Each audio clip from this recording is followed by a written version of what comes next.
É um prazer, em nome da Qualcomm, conversar um pouquinho com vocês sobre esse tema tão atual, tão legal, que tem chamado a atenção de todos os níveis. Eu digo para vocês que a conectividade, de maneira geral, ela deixou de ser somente um requisito de luxo e passou a ser um requerimento em todas as categorias de veículos, gerando não somente novos veículos ou novos features nos veículos, mas novas oportunidades de negócio, novas oportunidades de trabalho.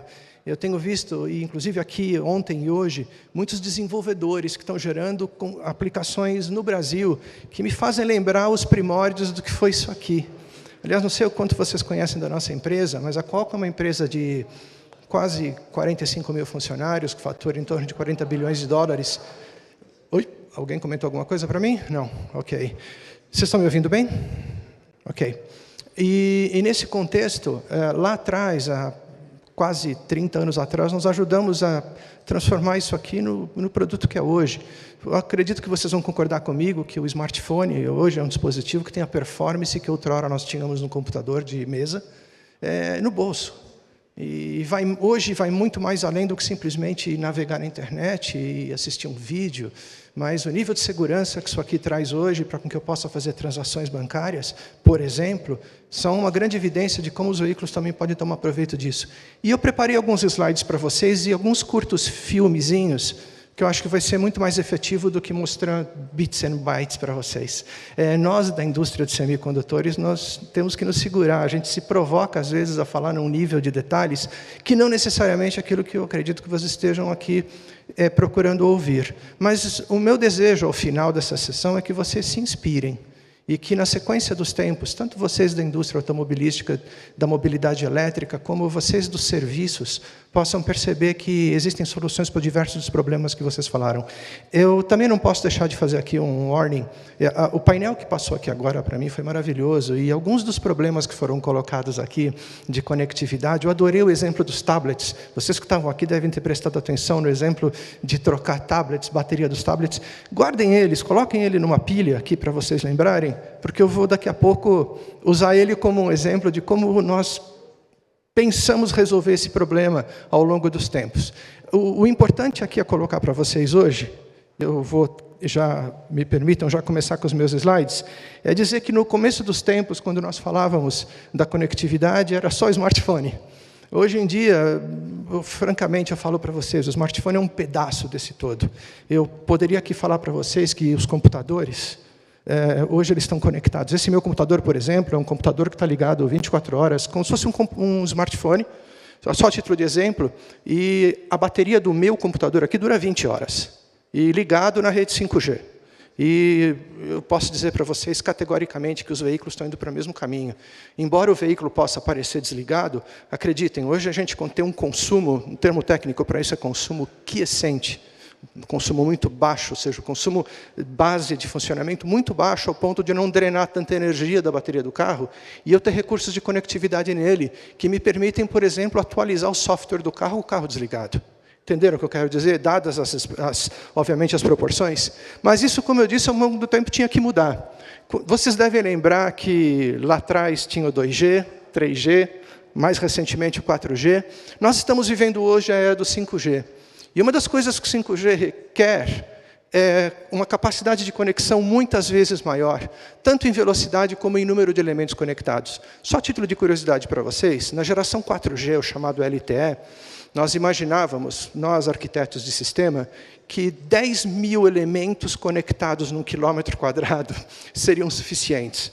Imaginem vocês que vocês vão assistir um jogo de futebol hoje no estádio, e vocês já devem ter percebido que muitas vezes tem aqueles caminhões das operadoras de telefonia do lado de fora dos estádios, justamente porque a rede natural ela não é suficiente, às vezes, para aguentar a demanda de pessoas que estão dentro do estádio assistindo um jogo e querendo mandar um vídeo pelo WhatsApp. Vocês devem se recordar que até alguns meses ou anos atrás, as fotos ou os vídeos eram comprimidos para eu mandar eles pelo smartphone numa aplicação como o WhatsApp. Hoje, graças ao advento do 5G, já não precisa mais comprimir a foto nem o vídeo. Pelo contrário, as resoluções estão aumentando de tamanha forma que, em breve, vocês vão ver as transmissoras de televisão, as companhias de televisão, começarem a fazer uso da imagem gerada pela audiência num esporte.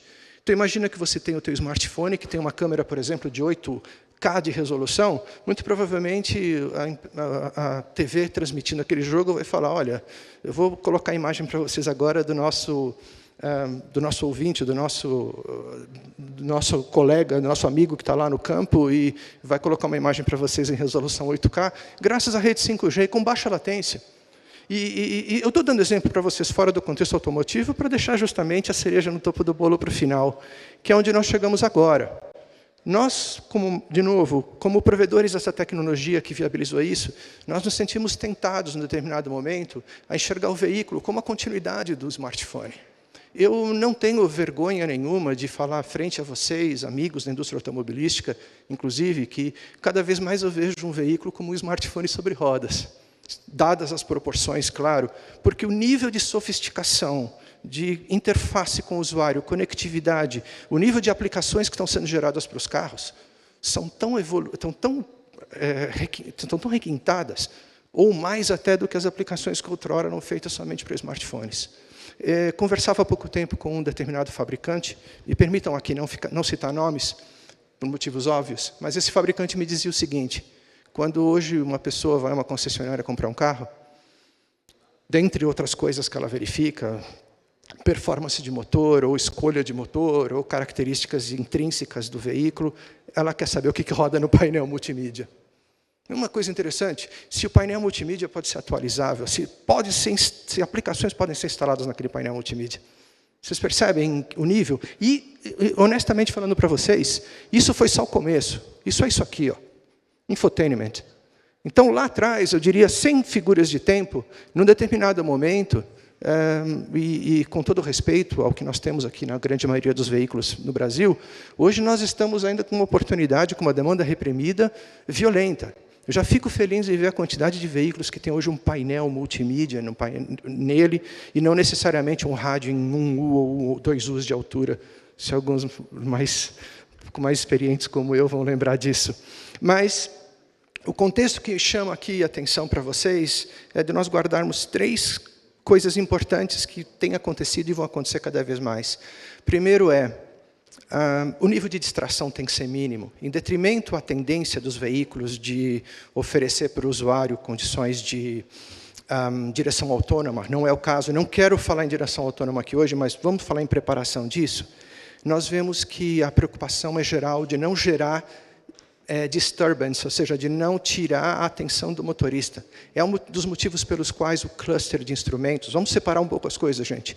Cluster de instrumentos e o painel de multimídia, ok? Vamos adotar aqui agora esses 2 nomes para ficar mais fácil. É o motivo pelo qual a gente não traz o elemento de multimídia no cluster de instrumentos.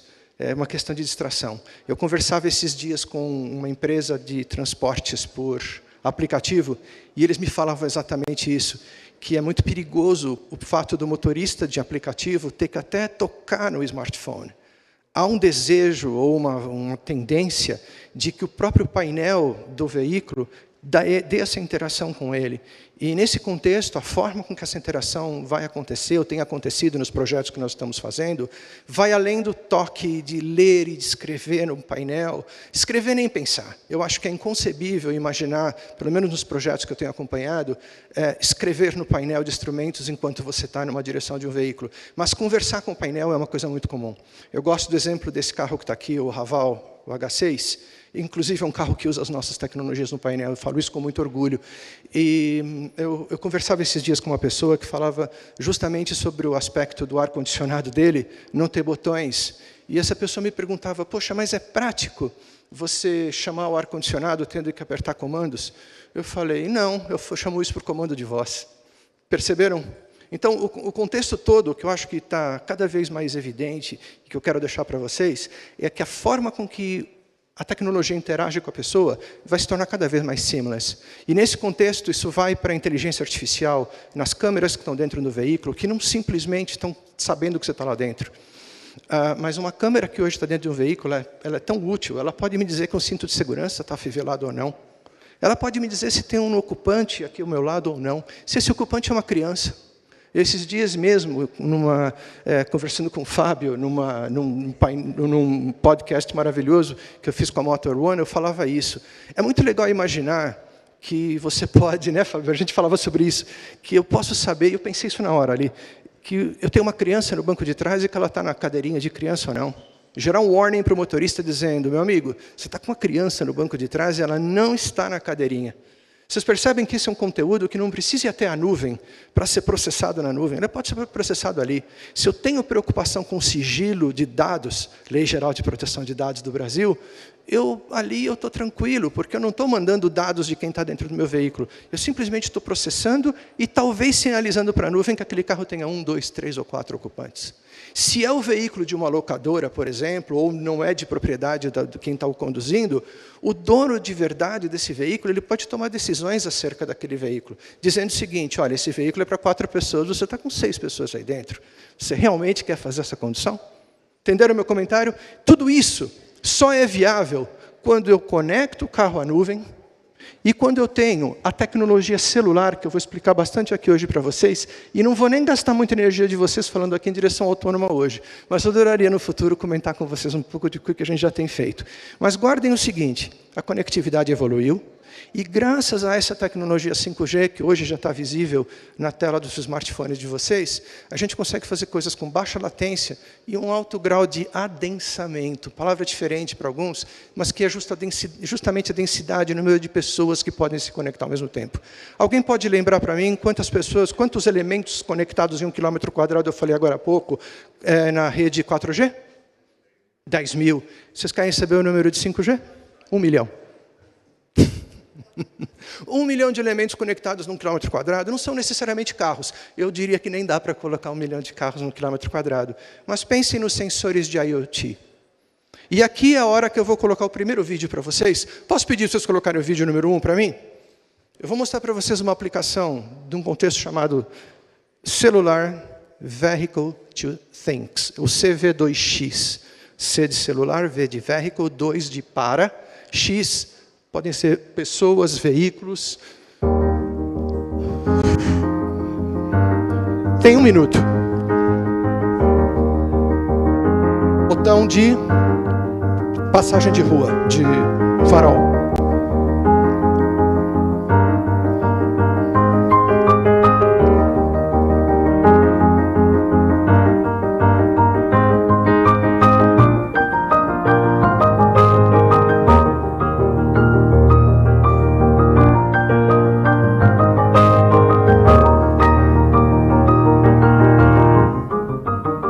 Fechou.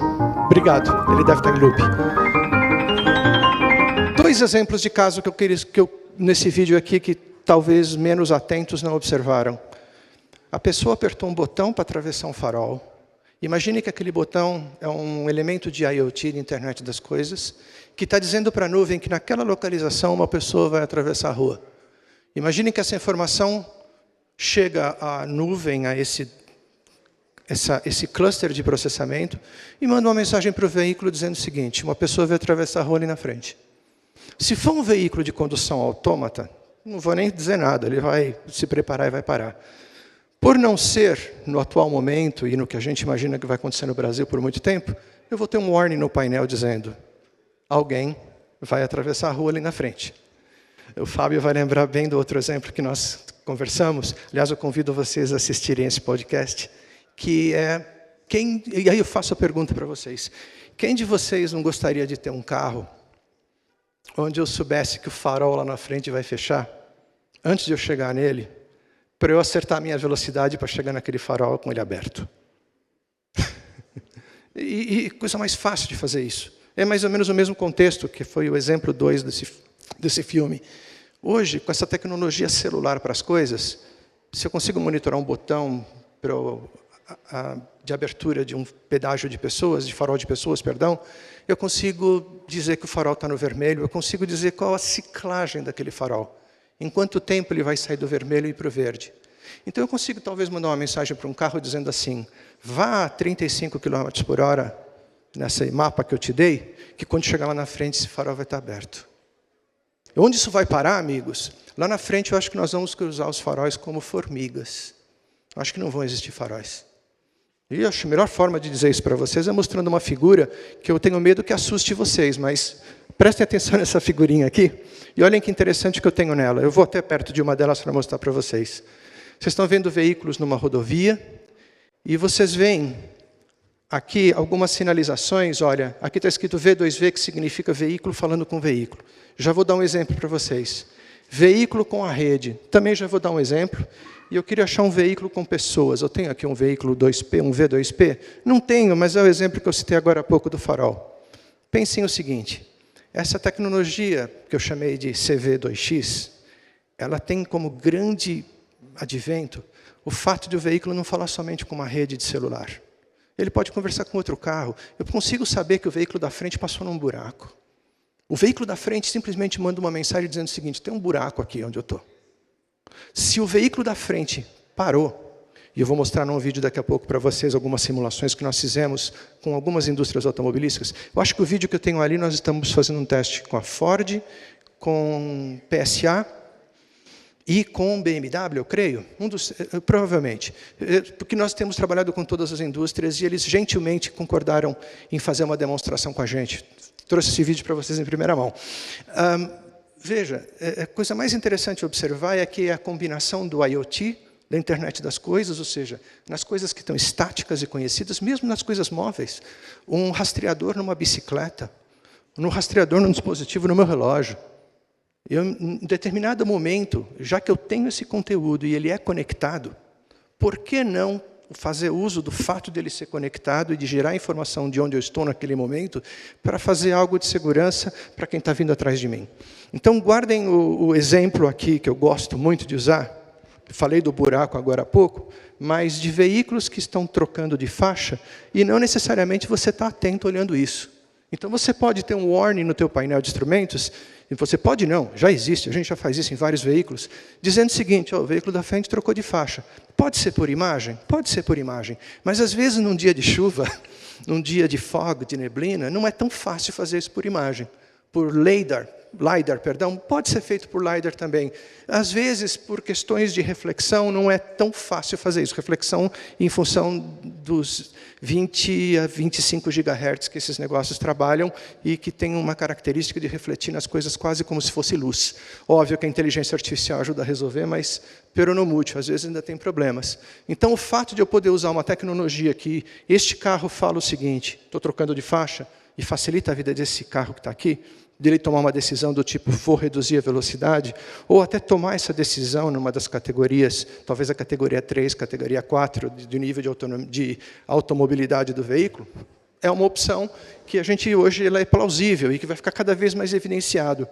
Quando eu falo de veículo para network, eu poderia usar o exemplo aqui do rastreamento que já existe em veículos, ou seja, de você saber onde está um carro. Mas imaginem vocês que os diagnósticos, eu falava isso com uma pessoa agora há pouco aí fora, os diagnósticos de um carro, que hoje são coletados diretamente no veículo, na porta OBD2, para os mais técnicos vão lembrar do que eu quero dizer, a tendência é de se transformar cada vez mais numa informação disponibilizada na nuvem. E por que isso?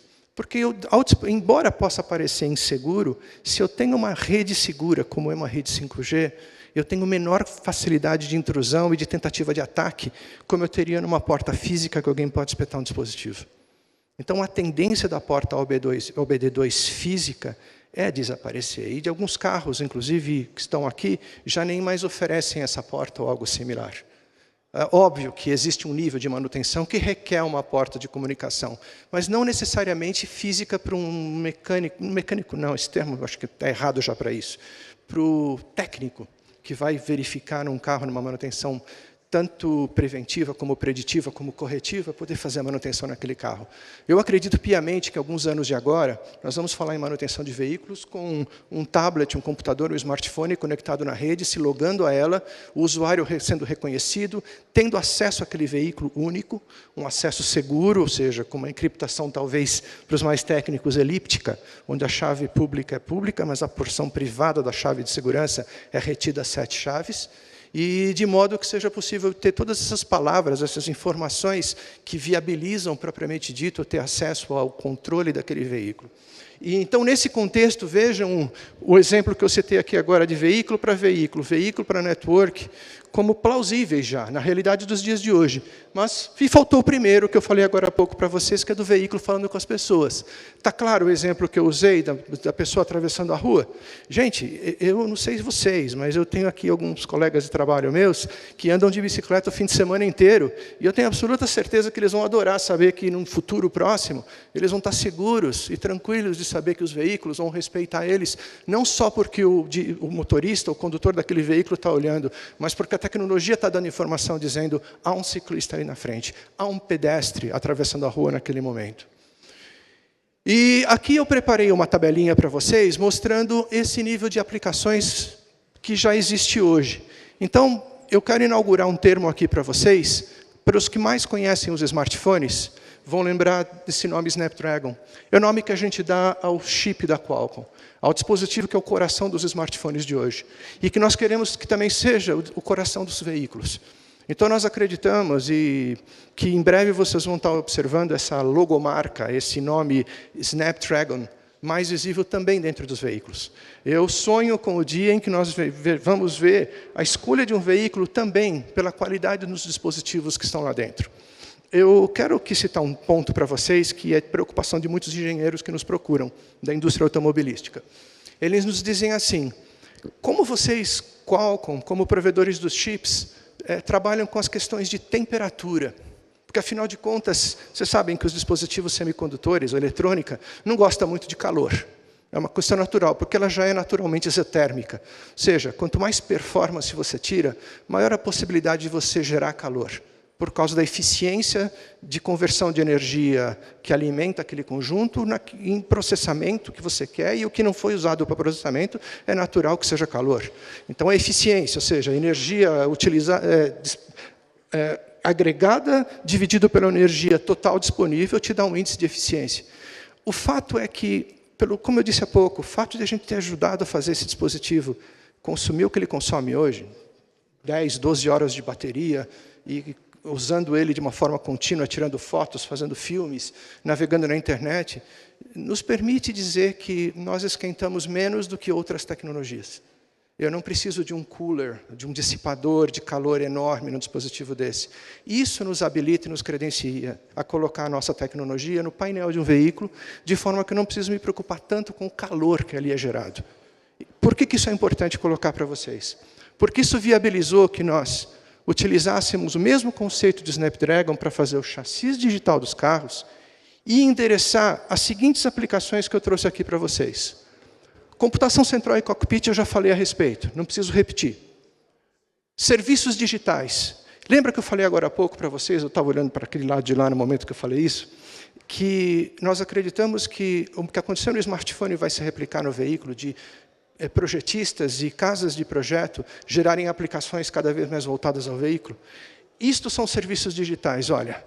Atualizar veículos dinamicamente para futuras experiências do consumidor e ferramentas e recursos para criar aplicativos e serviços conectados à nuvem.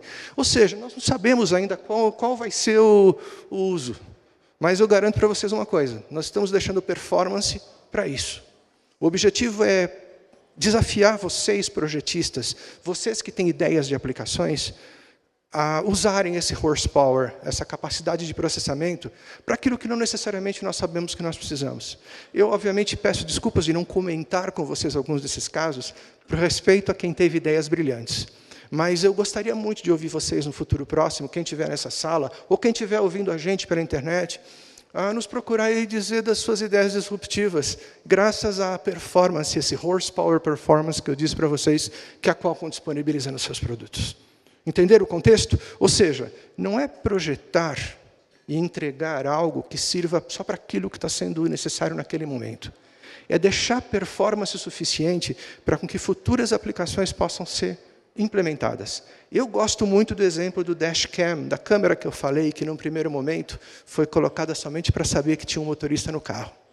Que as empresas de logística começaram a pedir para a gente se essa câmera podia detectar que a pálpebra do motorista daquele ônibus e caminhão estava fechada por mais de 5 segundos, porque isso é premonição de um sono. Concordam comigo? Alguém que está dirigindo com os olhos fechados 5 segundos, eu morro de medo. E num terceiro momento, eles pediram se era possível identificar o motorista daquele veículo, para saber que era aquela pessoa mesmo que era esperada de ser o motorista daquele carro. Num quarto momento, se existe um ocupante. Num quinto momento, quem era o ocupante? E tudo isso, gente, sempre precisa mandar um byte para a nuvem, tá?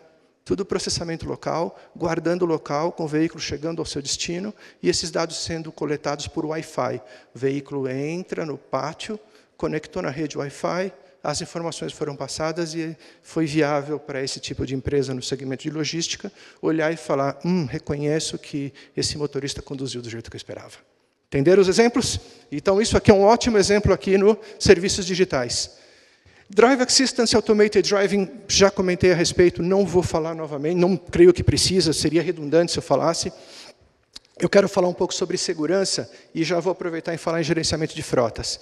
Tem crescido muito a busca por soluções de geofence, que é fence de cerca e geo de geography, ou seja, de saber que um veículo está dentro do range que ele foi colocado a operar. Mas aqui tem um detalhe importante para vocês que está crescendo muito também. Para aqueles que não conhecem a rede 5G, deixa eu falar uma coisa para vocês, um enunciado físico. Não tem mágica. Para ter maior velocidade de dados, menor latência, como eu falei, não dá mais para ter uma antena em cima de um prédio, como se tinha no passado, a chamada estação radiobase, que iluminava, vou chamar de iluminar, porque é quase como se fosse a luz, uma região enorme. Hoje, a gente precisa de uma granularidade maior de elementos. O nome bonito que se dá a essa estrutura é a de small cells, células pequenas. Então, acreditem, vocês vão ver a rede 5G sendo instalada, primeiro nas grandes cidades e agora já chegando nas cidades menores, com essas chamadas small cells, que muitas vezes ficam nos postes de luz, junto das próprias luminárias. Se de um lado isso significa um número maior de elementos nessa rede, do outro, essa granularidade me permite uma maior assertividade para achar um veículo, sem precisar ter um GPS. Olha que interessante. Vocês falam, mas qual o problema do GPS? Eu tenho um GPS no meu smartphone, que eu uso com o Waze, com o Google Maps, e funciona muito bem. A questão toda, gente, é o custo de um sensorzinho que você quer colocar numa embalagem, numa carga, e que às vezes você quer rastrear ela a um custo muito baixo, ao ponto de você poder jogar fora esse rastreador, ou nem saber que ele existe. O nome bonito para isso em inglês é disposable. Usa e joga fora. Bonita essa palavra, né? O disposable. Então, o disposable tracker, ele é uma realidade hoje, a ponto de ele ser resinado na própria caixa de papelão que transporta alguma coisa. Vocês estão entendendo onde eu quero chegar? Você tem um aplicativo daquela empresa da qual você comprou algo e que ela te dá o benefício de você saber onde aquela carga está. E você recebe aquela caixa, joga aquela caixa fora, sem saber que tem um rastreador celular ali dentro. Uau! Ainda não, calma. A gente está chegando lá, tá? Os nossos engenheiros estão trabalhando com muito afinco para deixar isso cada vez mais barato. Mas se algum de vocês tiver interesse nessa tecnologia, me procura ao final, procura alguém da Qualcomm e a gente explica para vocês como é que a gente está fazendo isso. Quem sabe até posso ajudar vocês a fazer uso da tecnologia. Mas o ponto que é importante aqui é, isso é possível porque a granularidade da rede 5G, de colocar essas estações em postes, me permite saber que eu estou mais perto do poste 1 do que do poste 2. Pegaram a beleza disso? E por que isso é interessante? Porque isso está permitindo que eu faça gerenciamento de frotas e localização do veículo numa situação onde o tal do jamming, para quem não conhece o termo, jamming é aquela tentativa de ataque que você vai lá com o equipamento do lado e bloqueia aquele caminhão de ser encontrado, aquele veículo de ser encontrado. Isso aqui, a distância das estações radiobase é tão curta em relação ao veículo que é muito mais difícil fazer o jamming. Para fazer o jamming, talvez fosse necessário fazer uma redoma em volta do caminhão ou do veículo, bombardeando ele de radiofrequência em várias direções. Coisa que com essa tecnologia 5G é muito mais difícil. Entenderam? Não vou falar que é impossível. E, aliás, eu não gosto da palavra impossível. Faz sentido para vocês? Então, isto gera novas oportunidades de negócio, inclusive no Brasil. E uma que a vertente está ficando muito forte, é no segmento de duas rodas, motocicletas. Vocês acreditam que hoje nós temos projetos de motocicletas aqui no Brasil que tem, além de um botão de pânico, por exemplo, tem um geofence daquela motocicleta dizendo que ela está supostamente apta a dirigir nesta região. Se ela não estiver naquela região, algo aconteceu. Acelerômetros ou inclinômetros, como a gente tem na tela de um tablet, que te permitem saber que a tela inclinou, são usados no veículo para saber que aquela moto inclinou e caiu. Mensagens de texto são enviadas para um endereço, uma pessoa ou outra, dizendo que aquela moto caiu, que a pessoa saiu do banco da moto com ela ligada, que o botão do pânico foi apertado. Vocês estão entendendo o exemplo que eu estou citando? Isso é segurança. Isso facilita a vida de uma locadora de disponibilizar uma motocicleta elétrica. Isso facilita com que seguradoras segurem um veículo de 2 rodas. Entenderam o contexto? E vão um pouco mais longe. Até os hábitos de condução hoje, com inteligência artificial, a gente consegue monitorar. A partir de instante que um acelerador já não é mais um cabo que vai no step motor lá atrás, no motor de passo do corpo da borboleta, para quem conhece o tema, hoje em dia eu consigo saber quais os hábitos de condução de motorista. Não é incomum determinados projetos de software rodando nos nossos circuitos, nos nossos projetos de hardware, pedirem esse tipo de informação, terem acesso a esse tipo de informação, para entender os hábitos do condutor. E se vocês acham isso uma coisa ridícula, acreditem, isso vai estar crescendo cada vez mais. Num primeiro momento, com o objetivo de analisar se a condução daquele motorista é adequada para o veículo que ele está lá. Então, por exemplo, se um motorista passa incauto numa lombada uma vez, ele não viu a lombada. Mas se ele passa em todas as lombadas, talvez ele mereça um warning, uma mensagem dizendo: se você continuar a conduzir esse carro desse jeito, ele não vai chegar no limite da garantia que eu te dei. Entenderam o exemplo? Faz sentido? Ok. E por último, eu não posso deixar de mencionar o painel que nós ouvimos agora há pouco de carga de veículos elétricos novamente. Eu gostei muito do exemplo que foi dado pelo rapaz da ponta que estava aqui. Eu não conheço. Peço desculpa se ele estiver aqui no palco, se ele estiver aqui com a gente. Não está? Mas ele falou uma coisa assim que me tocou lá atrás. Ele disse que é um risco muito grande os veículos, quando chegam nos pátios, ficar com o motor ligado e gerando CO2, não só pelo consumo, mas pela saúde propriamente dito. E esperando warnings, mensagens para chegarem até o cidadão e ele entrar numa fila.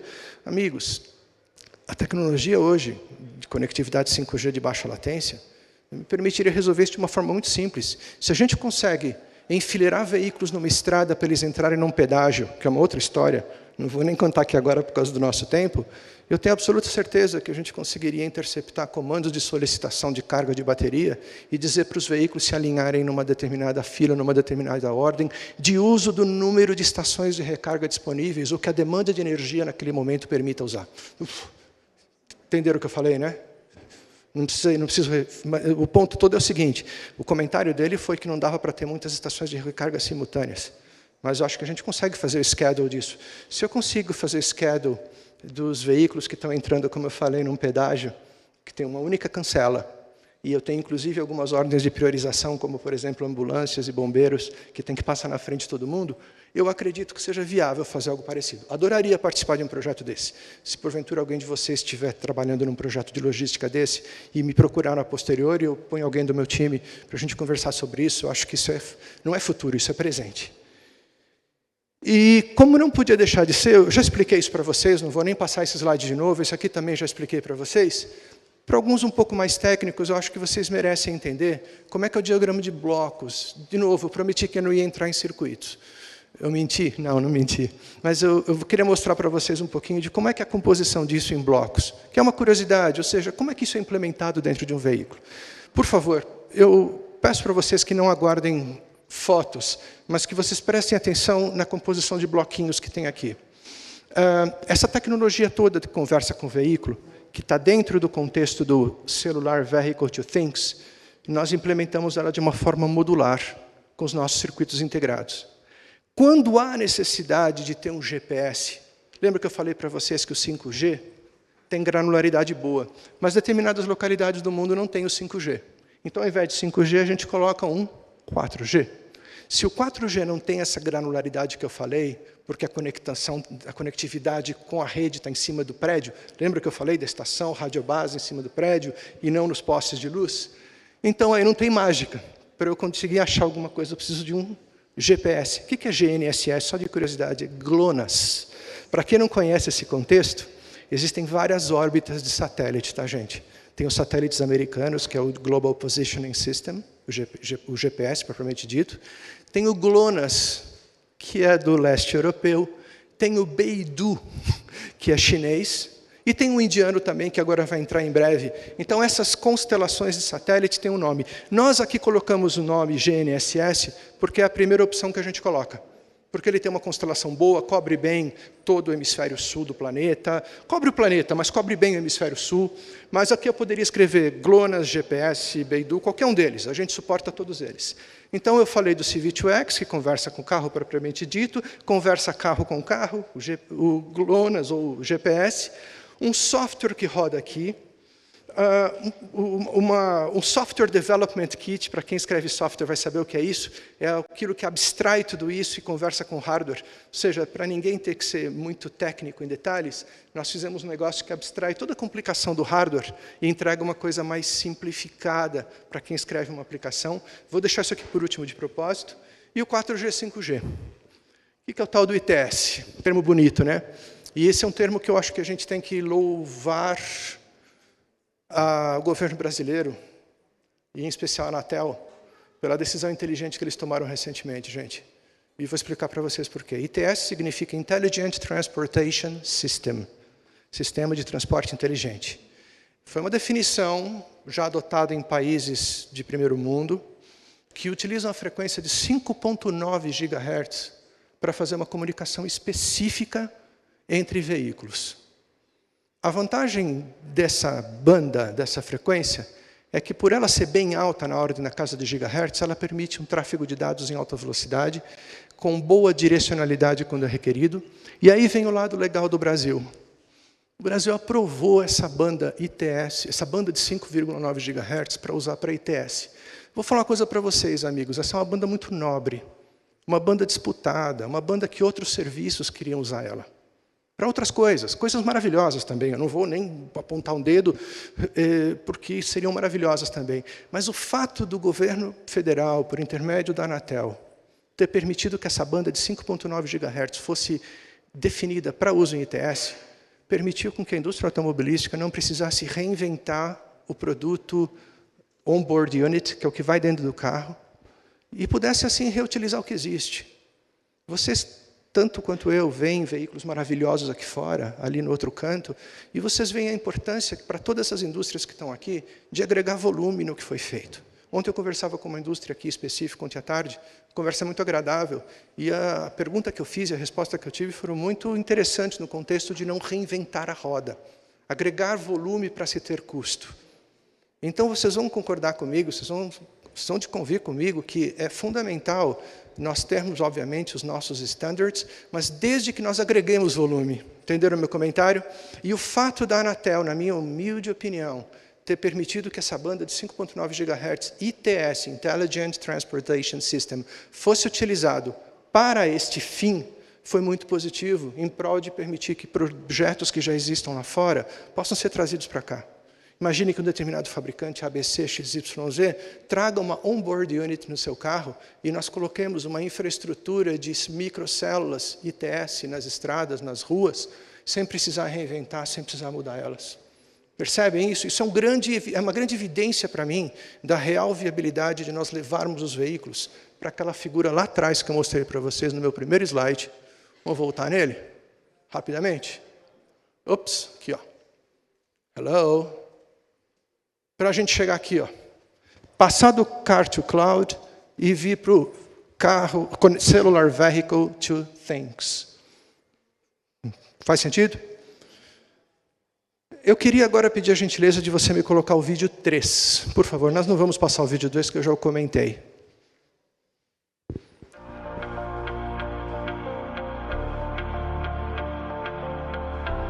Esse é um BMW, daqui a pouco tem um Ford, e eu acho que tem também um Peugeot Citroën, tem um PSA aí também, acho. Repare, um carro parado ali na frente, warning no painel dele dizendo, tem um carro parado.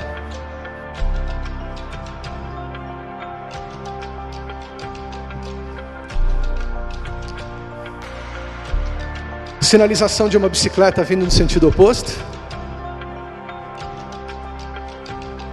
No painel. Esse é o que eu mais gosto. Isso aqui no Brasil seria um sacrilégio fazer uma curva dessa, né? Mas em alguns lugares do mundo não é. Sinalização dizendo que tem um veículo parado esperando para fazer o cruzamento. Contagem no tempo do farol. Não sei se vocês viram um contador passando, 10, 9, 8, 7, 6. O veículo sabia quanto tempo o farol ia abrir. Sinalização de trabalhadores, de pessoas na pista. Olha o botão lá na placa. Ford.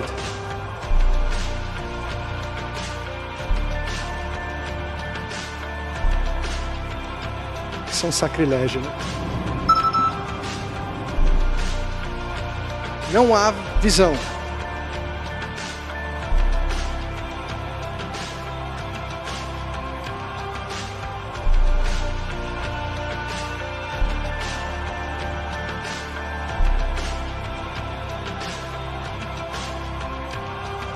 Veículo lento à frente.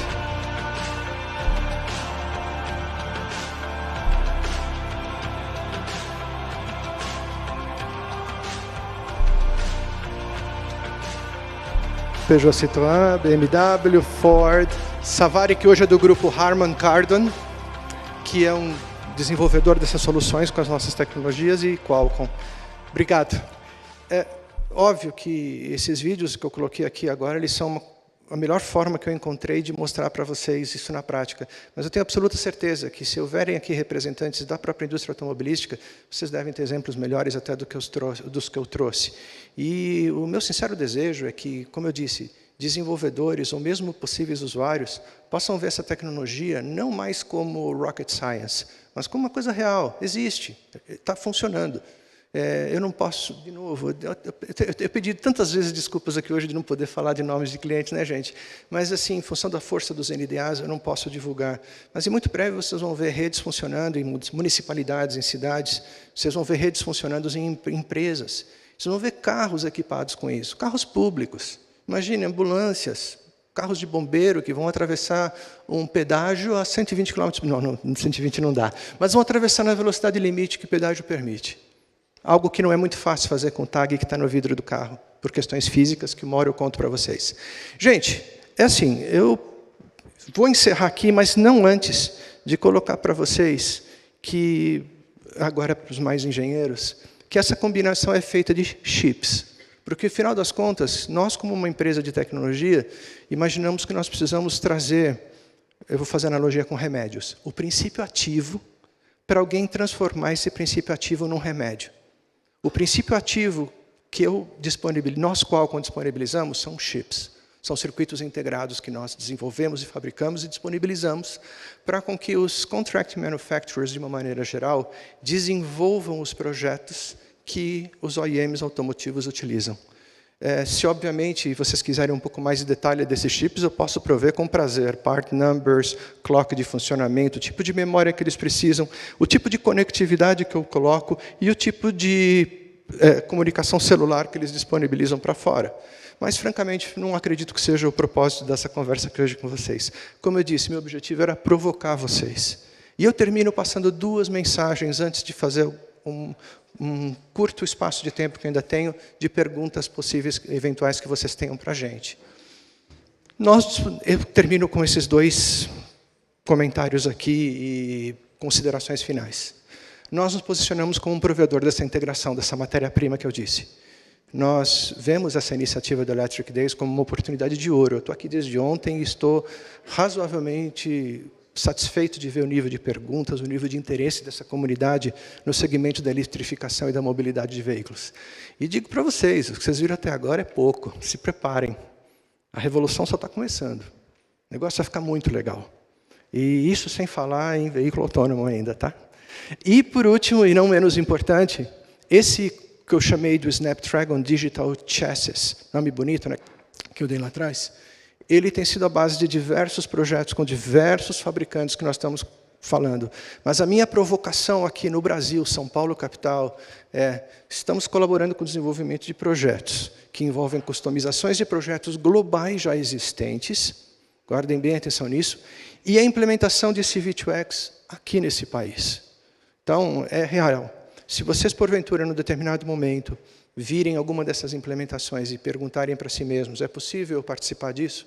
A resposta é, com grande certeza, eu digo sim, em vários níveis. Tanto no uso, no deployment disso, como no desenvolvimento de conteúdo para isso. E eu os invito, perdão, eu os convito, invitação, está difícil aqui o português e o espanhol, eu os convito a se juntar a nós nesse desafio de a gente colocar o Brasil no patamar tecnológico similar do primeiro mundo, porque nós não merecemos estar nele. A evidência disso é a qualidade de tudo que vocês estão vendo aqui fora e a qualidade de vocês aqui dentro. Eu não tenho como, antes de finalizar, aproveitar esses 5.22, ou 22 segundos a mais do tempo que eu imaginei.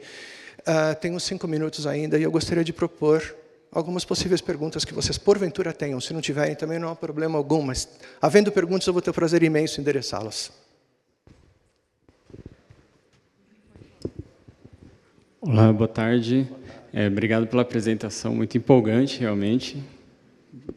Legal de ver. Quanto ao CV2X, eu queria perguntar, não sei se necessariamente é mais específico para a sua área mesmo, mas em relação à LGPD, porque é uma regulamentação importante e está totalmente atrelada a essa funcionalidade do CV2X. E, se você me permitir, uma pergunta adicional também isso seria um serviço a ser fornecido ao consumidor, né?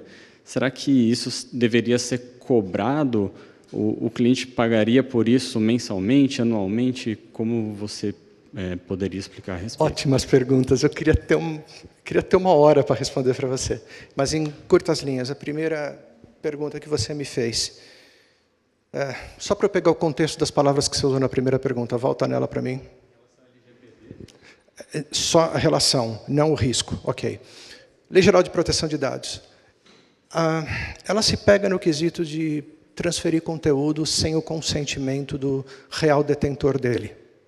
A partir do instante que eu não transfiro o conteúdo, mas que eu processo em loco e eu comunico isso, eu tenho, não um subterfúgio, jamais usaria essa palavra, mas eu tenho um argumento pelo qual eu estou mantendo o sigilo. Vou citar um exemplo para você.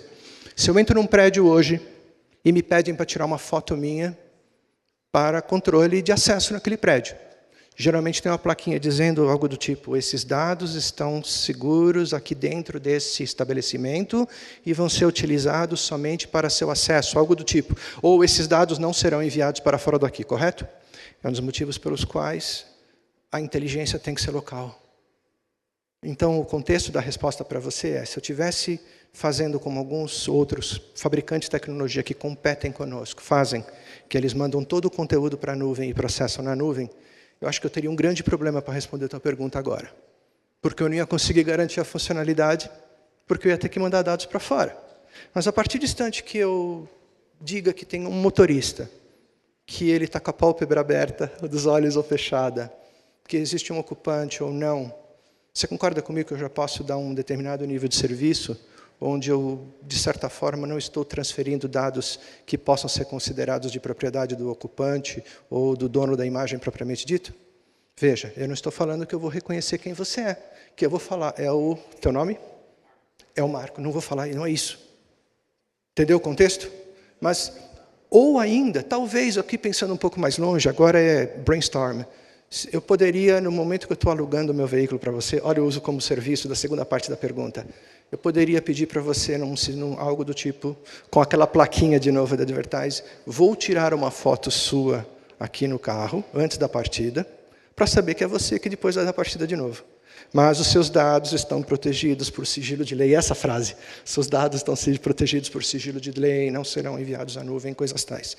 Então, o ponto todo é, a tecnologia viabiliza levar onde eu quiser, mas compete ao dono do serviço prestado, o dono da tecnologia ali provida, se garantir de dizer, olha, aqui é um disclaimer, ou seja, aqui é uma mensagem que eu estou dizendo que eu me proponho a fazer, e eu estou sujeito às condições de lei se eu não cumprir o que eu estou falando. Entendeu a pergunta? Quanto ao serviço propriamente dito, a grande esperança do CV2X é o as a service. Eu não acredito que o hardware... Eu não acredito mais que exista dinheiro no hardware, amigos. Papo de bons amigos, como se estivéssemos todos na roda da minha sala em casa. Eu acredito que hoje a oportunidade está no as a service, onde o hardware é um veículo para eu transportar, levar um conteúdo. Ou seja, solução é igual a produto mais serviço. Então, a resposta para você é: o CV2X não deve ser considerado como uma oportunidade de revenues estrondosos no hardware. No primeiro momento, ele vai ser uma novidade, mas, num determinado momento, vai ser o que aconteceu com o painel multimídia.